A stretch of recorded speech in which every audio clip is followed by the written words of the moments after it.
Et Richard Roy est habitué de réparer toutes sortes de choses, mais aujourd'hui, ce qu'il est en train de construire est un peu différent. Puis là, il va plier pareil comme normal.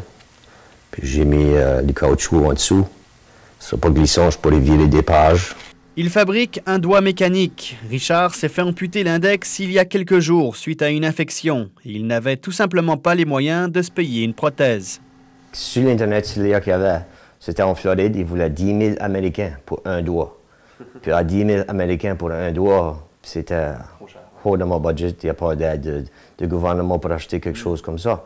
Il s'est donc confectionné un tout nouveau doigt en aluminium avec des matériaux recyclés.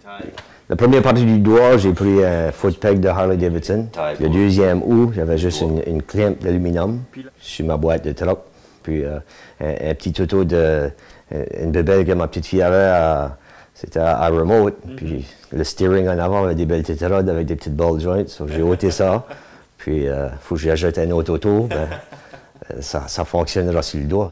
Tout semble fonctionner. Richard a fait quelques essais et pense déjà à quelques améliorations, notamment pour continuer à jouer de la guitare. Ça peut être amélioré, c'est ça. J'ai déjà pensé que je pourrais mettre une broche dans le bout qui toucherait mon stub, que je saurais comment dur.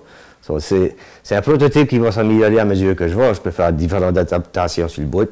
Et si d'autres personnes ont envie de se confectionner une prothèse, je les aiderai toutes, ouais.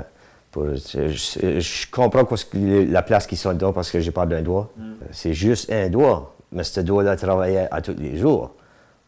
Maintenant, avec l'autre, je vais pouvoir fonctionner à peut-être 90-95% que ça fonctionnait avant. Tu sais, je ne vais pas arrêter.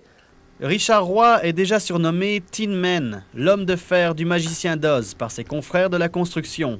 Il devrait retourner sur les chantiers dans les prochaines semaines. Nicolas Stenbach, Radio-Canada, Sainte-Marie-de-Kent.